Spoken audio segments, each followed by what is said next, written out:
Dari situlah akhirnya kemudian ketika Allah biarkan saja di padang mahsyar seperti itu, mulailah orang-orang berakal di antara mereka datang kepada Adam. Ya Adam, anta abul bashar, kau ini bapak manusia. Isfa' lana ila rabbik, mintalah syafaat kepada Rabbmu. Ala tara ila ma nahnu fi, tidakkah kau iba kepada kami, lihat kondisi kami. Tapi Adam mengatakan tidak bisa, karena aku sudah pernah melakukan maksiat sehingga Allah murka, dan kemurkaannya tidak pernah terjadi sebelum dan sesudahnya. Sebaiknya kau ke Nuh saja, datang kepada Nuh. Sama juga jawabannya. Kata Nuh, sebaiknya kau datang kepada Ibrahim. Sama pula jawabannya. Tidak bisa juga. Kata Ibrahim, sebaiknya kau datang kepada Nabi Musa. Musa pun sama. Bahkan kata Musa, sebaiknya datang kepada Isa. Jadi antara Adam, Nuh, Ibrahim, Musa, Isa, semua mengatakan nafsi, nafsi, urus diri kalian katanya.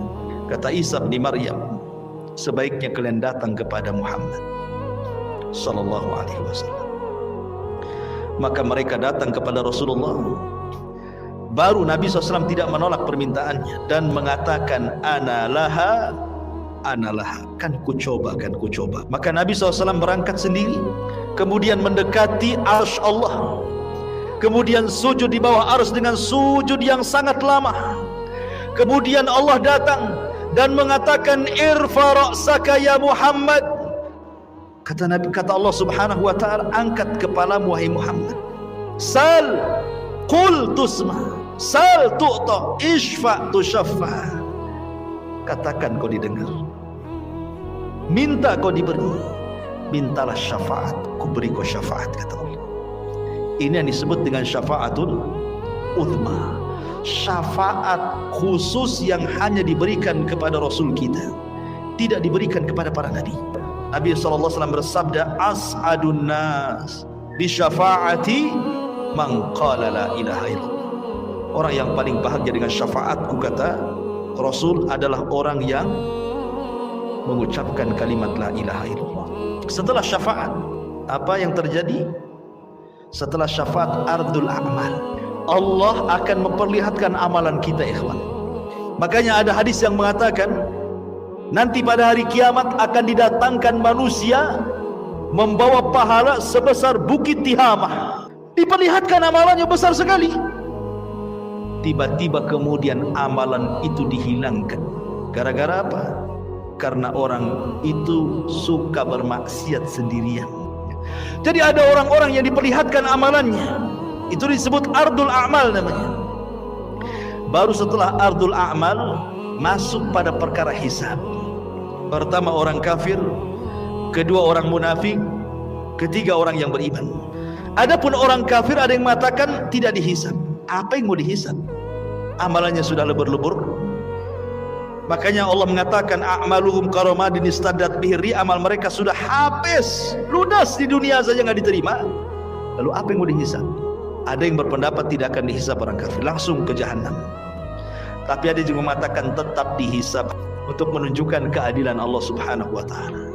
Adapun hisabnya orang-orang mukmin ada dua. Ada yang disebut dengan hisaban yasira, mudah hisabnya. Ada yang disebut dengan hisaban asira, sulit hisabnya. Apa bedanya? Kata Nabi SAW, hisab yang mudah itu, orang ini akan ditanya oleh Allah Subhanahu wa taala semua apa yang dilakukan dia di dunia, tetapi dia tidak diwajibkan untuk menjawab, hanya mengiyahkan saja. Betul kamu zina? Iya. Betul kamu rampok? Iya. Betul kamu ini? Iya. Betul kamu itu? Iya. Betul kamu sholat? Iya. Betul kamu puasa? Ya, gitu saja. Habis itu Allah tutupi aibnya dan Allah ampuni dosanya. Itu hisab yasir, mudah. Tapi hisabnya ada yang sulit. Bagaimana caranya? Ketika dia tanya soal amalannya, dia bantah. Dia membantah Allah. Kamu juri? Enggak. Membantah namanya. Jadi sehingga harus datangkan saksi. Kata Nabi SAW, manukisha udzib. Siapa yang ketika dihisab ada bantah-bantahan, maka akan diazab orang ini. Itulah disebut hisaban asir, hisab yang sulit. Kalau dia sampai bantah-bantahan, berarti dia mendapatkan hisab yang sulit. Tapi kalau tidak ada bantah-bantahan, dia hanya sekedar ikrar menetapkan apa yang ia lakukan saja, habis itu Allah tutup dan Allah ampuni, berarti dia mudah hisabnya. Itulah yang disebut dengan hisab mudah dan hisab sulit. Lah, setelah kemudian manusia dihisab, disuruh kita mengambil catatan kita masing-masing. Orang-orang yang beriman dengan bangganya dia ngambil dengan tangan kanannya. Kemudian dia mengatakan kepada manusia, "Iqra kitabak," lihat bukuku, baca katanya. Dia sudah tahu isinya apa. Tetapi orang-orang kafir, dia ambil dengan tangan kirinya dan dia mengatakan, "Duhai, kiranya aku tidak pernah punya catatan seperti ini." Datang orang munafik, diambil lagi dari belakang punggung dengan tangan kirinya lagi. Baru setelah itu terjadi mizan, timbangan. Apa yang ditimbang? Amalannya dan catatan yang dibawanya. Faman thaqulat mawazinu fahuwa fi isyatir radiyah. Kalau berat timbangan kebaikannya, dia akan mendapatkan kehidupan yang diridhoi oleh Allah. Faman khaffat mawazinu fa ummuhu hawiyah wa ma adraka ma hiya narun hamiyah. Tapi yang kemudian khaffat, ringan kebaikannya, berat pula keburukannya, maka dia masuk ke neraka hawiyah. Baru setelah proses mizan timbangan, baru kemudian Allah Subhanahu wa taala akan datangkan apa? Jahannam. Allah mengatakan waji'a bi jahannam. Pada hari itu akan didatangkan neraka jahannam. Waji'a bi jahannam yauma idzin yatadzakkarul insan. Ketika jahannam dihadirkan, barulah ingat manusia, kenapalah di dunia saya seperti ini seperti itu. Kemudian malaikat akan datang bersaf-saf, wal malaku saffan saffa. Disitulah Allah Subhanahu wa ta'ala akan datang dan akan mengajak bicara satu persatu hamba-hambanya. Baru setelah itu titian dibentangkan, jisrun mamdudun fawqa jahannam. Jadi akan diletakkan semacam jisr. Jisr itu jembatan. Yang Nabi SAW katakan tentang masalah jembatan ini, kalau boleh saya ringkas, jembatan ini amat sangat licin. Jembatan ini menggelincirkan. Jembatan ini memiliki besi pengait yang sangat besar. Jembatan ini mudah terpeleset karena bukan lurus tetapi berbelok-belok dan bergerak. Jembatan ini lebih halus dibandingkan rambut, lebih tajam dibandingkan pedang. Ya. Jembatan ini akan membelah telapak kaki manusia, sehingga tidak semua orang selamat dari titian ini.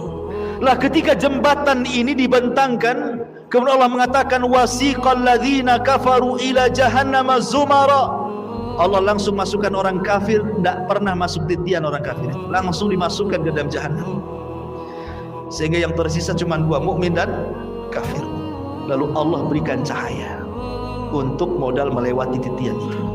Ada yang seperti kilat atau di ujung saja, ada yang seperti kuda balap atau di ujung saja, ada yang seperti pelari kencang atau di ujung saja, ada yang jalan, ada yang merangkak, ada yang jatuh bangun, begitu seterusnya. Karena ada kalalib di situ, ada kait mengait, ya, yang ujungnya seperti duri dan akan menghantam siapa saja. Kemudian kalau sudah terlempar dari jisr itu, dari titian itu, maka akan sampai di dasar jahannam itu setelah 70 tahun. Karena Rasul yang mengatakan ketika ada suara dor gitu kan, Rasul mengatakan di hadapan para sahabat, tahu nggak kamu suara apa itu? Sahabat nggak tahu. Itulah batu yang dilempar dari atas titian setelah 70 tahun baru sampai sekarang dasarnya katanya. Nauzubillah.